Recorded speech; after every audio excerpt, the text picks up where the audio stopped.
the red corner, Mr. Krabs, the cruel crustacean who sold SpongeBob's soul for 62 cents. Mr. Krabs! Here you go, Krabs. 62 cents. And in the blue corner, Mr. Burns, CEO of Springfield's Power Plants of Pain. Would you mind? Yes, sir. Today, we're pitting these two in a head-to-head battle to figure out which one of them is the final boss of being a terrible boss. Each boss can get a max of 3 points. 1 for financial exploitation, 2 for putting employees in physical danger, and 3 for causing life-altering damage. Let the battle commence! Starting with that time Krabs just flat out tried to murder his employees. In Clams, Mr. Krabs has made his millionth dollar off the blood, sweat, and tears of the Krusty crew. And as a thank you, he's taken them out on a trip of a lifetime. Clam fishing? Fishing for stinky clams in a smelly old boat on a filthy lagoon? This is the reward we get for all our hard work? SpongeBob accidentally casts out Squidward's big nose as bait, then something way worse, Krabs' millionth dollar. He desperately tries to reel it in, but sure enough, Krabs' most prized possession gets eaten up by a hungry clam. She made it! Yeah! Oh.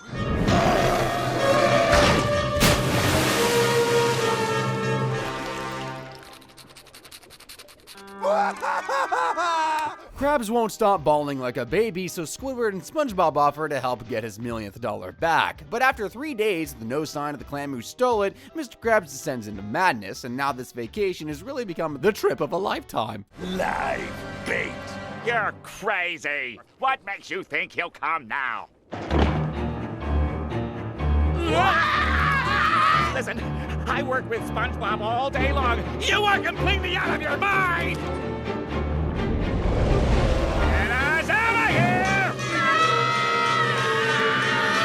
Mr. Krabs jumps into the clam's mouth to rescue his millionth dollar, but gets eaten. Squidward and SpongeBob cry over losing the crab who just tried to kill them, but it ain't the end for old Mr. K just yet. Well, at least the top half of him anyway. It wasn't easy.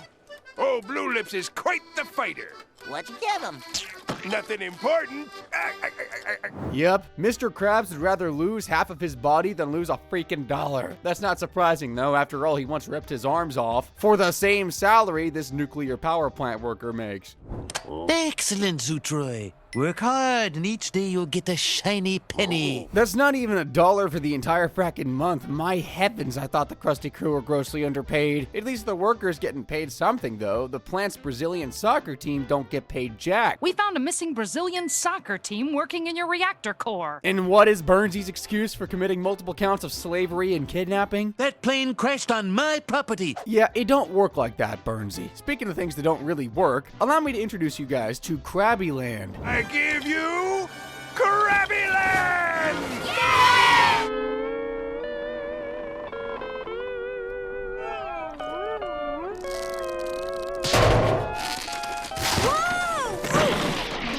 Where am I? This is giving the Scotland Willy Wonka experience, but with way more lawsuits waiting to happen. At least that kid who got a concussion has a performance from Cheapy the Cheapskate, Krabby the Clown to look forward to. But first, SpongeBob will have to stall all the children painfully. Mr. Krabs, I can't take much more of this stalling stuff. Get out there and stall!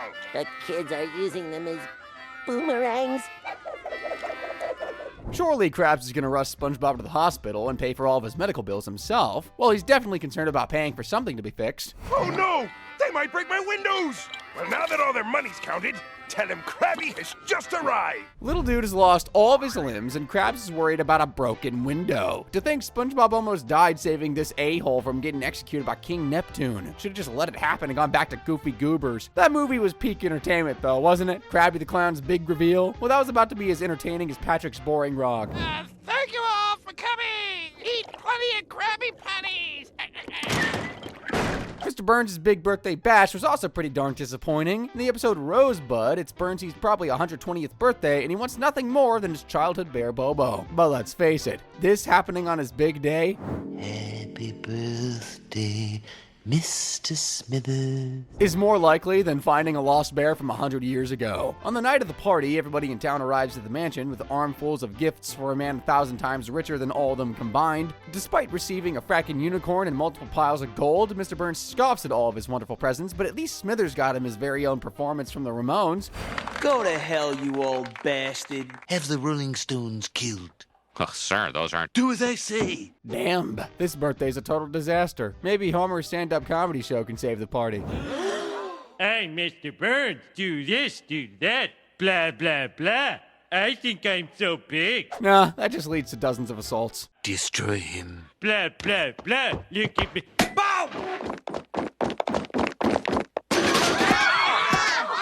Oh, where did I lose him?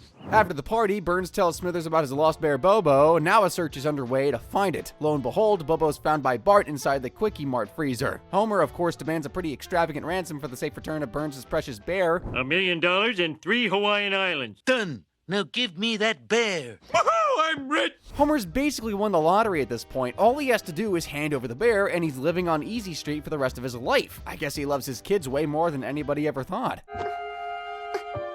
Give me the bear. The bear.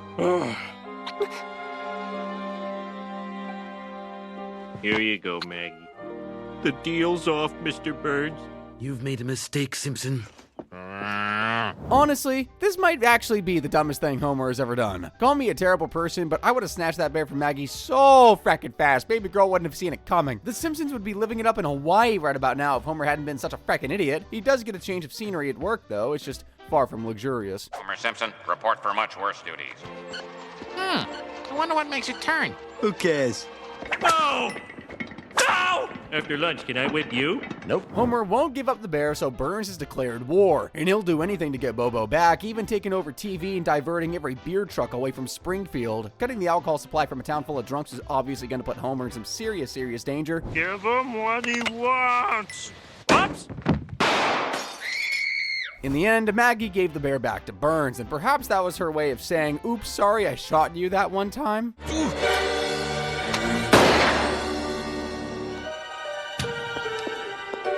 I always expected more blood in that scene. If this is Family Guy, there would have been so much red stuff on Burns. He'd look like Squidward on the night of the Krusty Krab talent show. I'm losing money on this deal. It's worth every penny. You don't even know talent! No talent! No talent! Squidward's unique moves didn't warrant that kind of reaction from the crowd. Burns' actions, however, tomato that fricker out of the world. In part 1 of Who Shot Mr. Burns, Burnsy stole priceless oil from the elementary school, shut down Moe's Tavern, broke Santa's Little Helper's legs, destroyed Springfield Retirement Castle, fired Smithers, and the worst crime of all, completely refused to learn Homer's name. Who the devil are you? Homer Simpson! What? What are you talking about? Don't really make sense. You're just babbling in My name like is something. Homer Simpson! Oh, you're dead!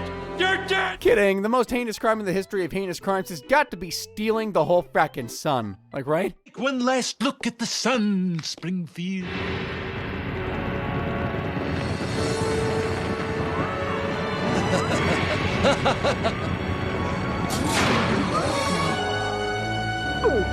With the sun gone, Springfield will have no choice but to rely on nuclear energy 24 hours a day, putting even more money into the pocket of a literal billionaire. Burns walks home feeling pretty pleased with himself, but there's one more evil deed that needs doing: stealing candy from a baby. Maggie Simpson seemed like the perfect muggy, but Burns ends up getting shot anyway. He's tougher than Armor Ab's Krabs, so he survives the shooting, and in part 2, Wakeham goes looking for the culprit, while the citizens of Springfield get to work pulling down Burns' sun blocker.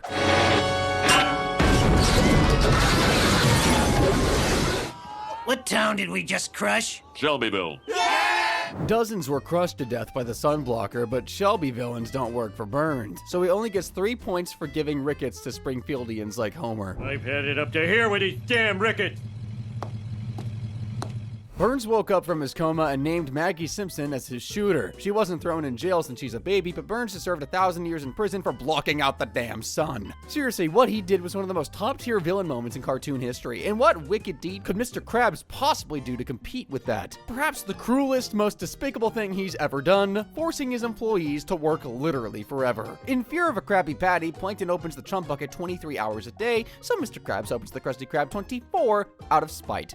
And greed, probably. As of now, the Krusty Krab is open 24 hours! We get to keep working and working and working without ever having to go home. Ow! Ow! Ow! Ow!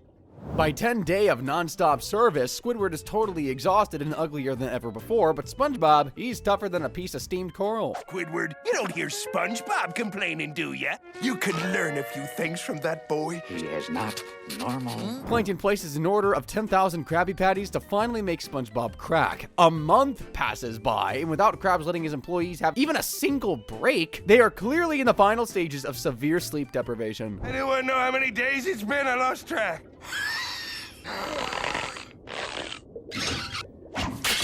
What the flim-flam? What are you doing in here, boy? SpongeBob has developed a full-blown phobia of Krabby Patties and is sent across the street to Dr. Peter Langton's psychiatrist's office. Plankton tries to get the formula out of SpongeBob using therapy, but he just ends up curing his phobia instead. I'm cured! But what about the formula? Oh, you're right. I better get back to work. No, it's a lie. Therapy doesn't really work. A little nap fixed all of SpongeBob's problems, and Krabs got rid of the 24-hour shifts. But if SpongeBob never went insane, he literally would have worked his employees to death. If this wasn't a cartoon, Squidward and SpongeBob would have dropped dead by day 7, and Mr. Krabs would have been jailed for murder. Even though they survived, working for over 40 days non-stop is literally torture, and Mr. Krabs has to get 3 points for this. I mean, there's no way working that long didn't shave at least 10 years off of SpongeBob and Squidward's lifespans. If Springfieldians were as strong as Bikini Bottomites, I'm sure Burns would work his employees forever too. CEO Homer, though? He'd never dream of doing that. Yes, the same guy who drove into a chestnut tree actually became a CEO of something. In CEO, Homer shows intelligence for the very first time in his life and cleverly overthrows Burns to become the new CEO of the power plant. Clear Regulatory Commission is here for a surprise inspection. Good Lord, that canary was supposed to be my pigeon. The titular head of the power plant is now Mr. Homer J. Simpson. That's right, Mr. Burns. You're fired. Smithers, get this bedlamite an alienist. No, it's entirely within my power. There never were any nuclear inspectors. Check and mate. Now, Homer doesn't know the first thing about running a lemonade stand, let alone a billion-dollar company, so all he does is goof off in Burns' office, that and gets seriously overwhelmed trying to run the place. Well, you gotta lay off 112 people. You will go to jail. Oh, I need a vacation. This is your vacation. And what is the old man up to after being forced into retirement? Well, he decided to take a vacation and live young by doing some hardcore drugs, which he, of course, made Smithers buy for him. I can buy some, Drugs? Drugs? Everything is drugs. Look, all markets made of drugs. I'd like to buy this. Only American money. Our money is made of drugs. Burns ends up returning without Smithers, letting him take all the fall for his drug crimes. Where's Mr. Smithers? He's doing 80 years on an opium bust. I never saw a man take to a Turkish prison so quickly. Homer has already realized that being a CEO ain't all it's cracked up to be and wants to hand the plant back to Burns. But did he really think the guy evil enough to steal the sun would let him get away with stealing his plant? Steal my plant, will you? You'll be walled inside my mausoleum forever.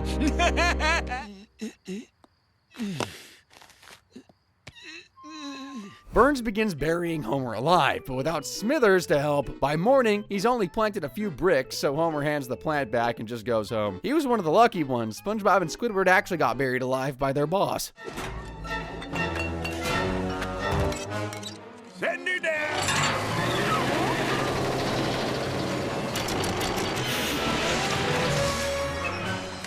He shoots. Off me! Hey, Squidward, what you doing? We just got buried alive, you idiot! Mr. Krabs can't even lie and say he didn't see them. Like, come on, they were right there. Being buried alive is my worst nightmare, but Squidward should be able to cope, right? Remember when he got stuck in the freezer at work and Mr. Krabs never bothered looking for him for thousands of years? Someone will realize I'm gone and come looking for me. 2,000 years later.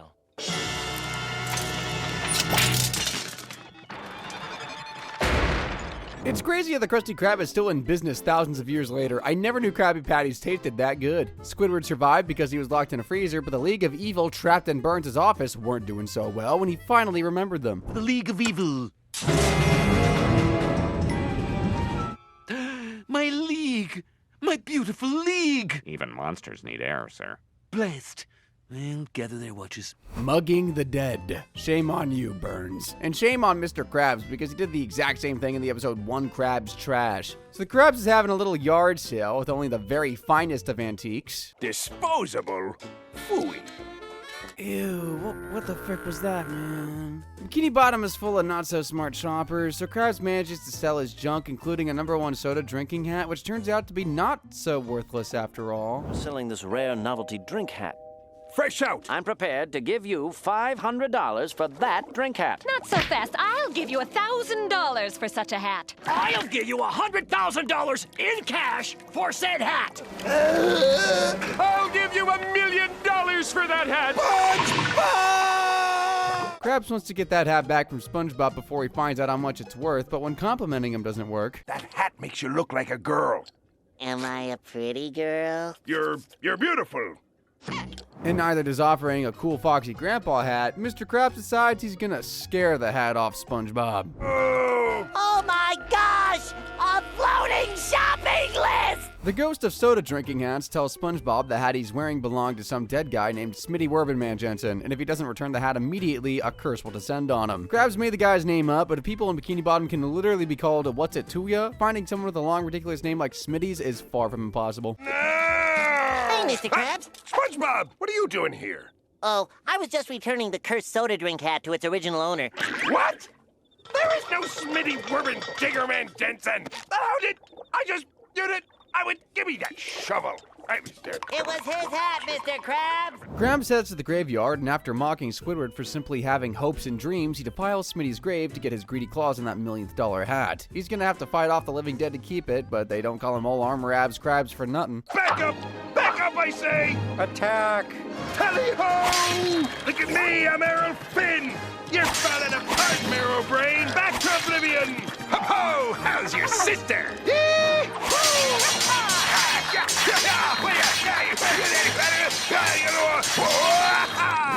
I've got $1 million! By morning, a warehouse full of the hats is found, so the $1 million hat Krabs destroyed a whole graveyard for has become worthless. Krabs still gets a point, though. Trying to steal a priceless hat away from his employee when he's already a millionaire himself is just typical of this crustacean cheapskate. Alrighty guys, we're halfway through this battle now, and Mr. Burns is in the lead with 21 points for his crimes against workers. Mr. Krabs ain't far behind him, though, with a staggering 19 on the scumbag scale. But even if Burns turns out to be the worst boss, there's no denying that Mr. Krabs will always be the greediest. I mean, what kind of manager charges their employee for simply existing? You're making me pay you to stand at the cash register? Have you gone off the deep end? Every time I catch you two goofing off, I'm gonna charge you for it! 18, 19. Here you go, Mr. K. I think this should cover all my nonsense. If there's a charge for talking, SpongeBob better shut the hell up or he'll be $1 billion in debt by the end of the week. Since we're already on the subject of losing money for absolutely ridiculous reasons, this is the perfect time to revisit the episode Skill Crane. Krabs is invested in a claw machine filled with adorable plushies that SpongeBob just can't seem to stop winning. Hey, Squidward. Hey, Squidward. Hey, Squidward. While SpongeBob is one lucky ducky, Squidward can't win a single bear no matter how hard he tries, and he eventually becomes so addicted to the game, well, just let him tell you himself. I'm all out of money! Boys, it's payday! Today is Monday. But, no, it's payday, me boy. Here's your check, SpongeBob. I took the liberty of turning your paycheck into quarters, just in case you want to do laundry or buy a soda or... Of course, Krabs went to the trouble of putting Squidward's paycheck into quarters. Squid says if he doesn't win with one single quarter, he's walking away from the game for good. 6 hours later, he's blown through his entire paycheck, and by tomorrow morning, he's blown through his entire life savings. Please, oh please let me win one time! I think you have a problem. You don't listen to him, Squidward. What's this? The deed to my house. Okie dokie then. Carry on. Honestly, Krabs deserves 3 points for his disgusting behavior in this episode. He milks Squidward for everything he owns, even his dang house. That's pretty life-changing damage right there. He'd have to start selling his organs on the black market just to keep playing that stupid claw machine. Luckily, SpongeBob taught him how to be the crane, and he finally won the worst toy in the machine. Winner, winner, winner! I'm a winner, everybody! Yeah, hear that? I'm a winner. That's funny. Last I checked, you were a cashier. Ooh, burn. Did not expect that squilliam-level savagery from Mr. Krabs. Because of him, this so-called winner lost everything he owns in exchange for a $2 teddy. That episode really showed the dangers of gambling, didn't it? And they say SpongeBob isn't educational. I guess when placing a bet, it's always safer to never bet any money at all. Just bet a whole frackin' person like Mr. Krabs did at his card game with Plankton. I lost you. I bet your contract. And I lost. SpongeBob and Mr. Krabs both start bawling like a couple babies, and what kind of cruel, cold-hearted person would break apart such a loving relationship? SpongeBob! Mr. Krabs! This is your greatest blunder, Krabs. I've been throwing those card games just waiting for you to slip up. But I got the next best thing, the guy who makes them. Ignoring the whole putting SpongeBob's brain in a robot thing he does later in the episode, Plankton was actually a pretty decent boss. At least he made the kitchen comfortable. Look at what kind of conditions Krabs makes his employees endure just to save 2 cents on his heating bill. Quit clowning around and get to work. As soon as you turn the heat up, The temperature stays at 62 degrees. Krabs obviously gets 2 points for putting his employees at risk of hypothermia. Anyway, that's quite enough of Cheapy the Cheapskate for now, don't you think? Let's get back to Burnsy the Burner. I'm not good at coming up with nicknames, guys. Although I don't think Burns even needs a nickname. At this point, he just deserves to be called every curse word under the sun he stole. Smithers can never call his beloved boss a bad word, though. He's literally in love with this 120-year-old corpse. And love is a very strong thing indeed, because how else could Smithers continue working for Mr. Burns, the same boss who shoved his father's corpse down a sewer pipe, strangled him over a bath sponge? You almost killed me! sir. You cats.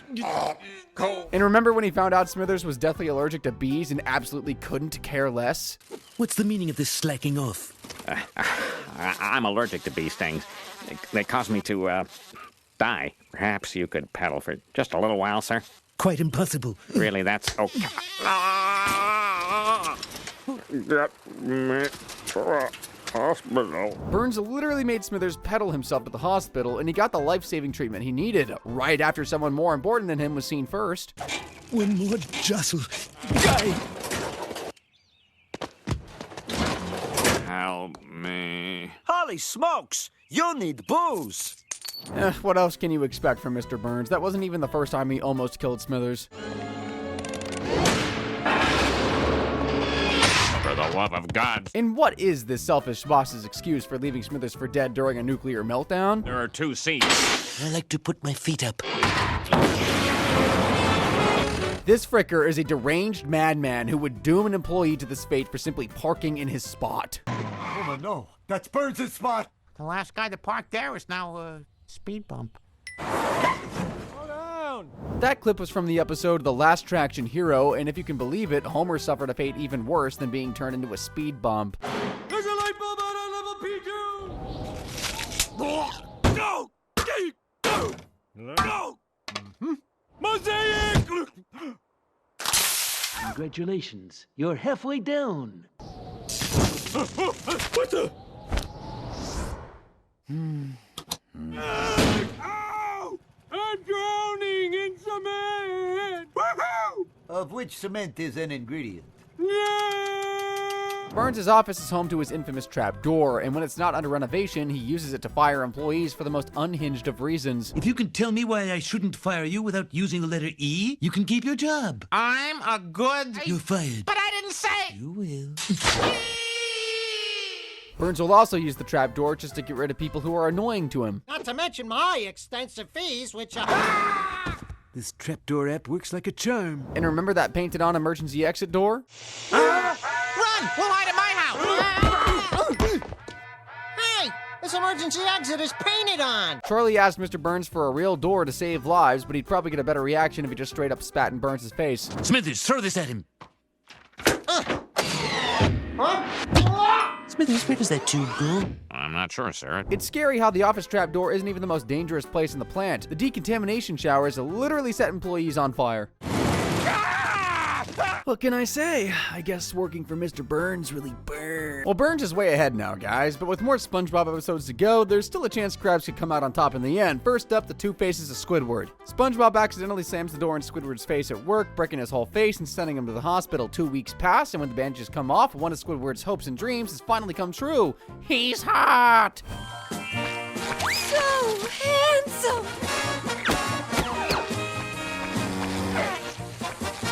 People really seem to be noticing how handsome you are now. Oh, so handsome! If that's even possible. It's a miracle. Bikini Bottomites become totally obsessed with Mr. Handsome, swarming his house and stealing his stuff, even the clothes off his back. Squidward is terrified of the constant harassment, and you can count on Mr. Krabs to exploit an employee's nightmare just to make a quick buck. There's plenty of Squidward to go around, so everybody just line up. Everyone will get the opportunity to touch Squidward. That sounds way sus, Mr. K. The crazy fish will swarm the restaurant and touch Squidward any minute now, so SpongeBob needs to make him fugly again pronto. Starting to look like your old self again. Nope. Hang on a second. Let me just... You're even more handsome now. Well, SpongeBob, it was you who got me into this mess. Before Krabs can even decide how much to charge for touching Handsome or Squidward, a shoe suddenly falls through the roof, and SpongeBob pushes the majestic, beautiful squid straight into a pole face first. Squidward! SpongeBob. Mr. Handsome is Mr. Ugly again, so the money walks, and Krabs breaks every bone in Squidward's face, trying to bring his beauty back. I can make him handsome again. See? Takes a little effort. Just a little. Please, come back. I was almost going to say that that's the worst Krabs has treated Squidward, then I remembered he tried to murder him multiple times in the episode Out of the Picture. Squidward is trying to sell his paintings to the customers, but he'd have better luck selling them to serial killers as instruments of torture. Get your art on. The pain! How about some art to go with that? SpongeBob says Mr. Krabs should buy one of Squidward's paintings just to be nice and tells him to think about how valuable they might one day become. Realizing Squid's paintings could be worth millions if he died, Krabs buys all of Squidward's paintings and tries to kill his employee by sending him on a delivery run more treacherous than the pizza delivery episode. The Arctic is so cold. Come on, Squidward. You can do it. No. Freezing Squidward to death hasn't worked, so Mr. Krabs sends him on another delivery, this time to monster-infested Rock Bottom. Bottom.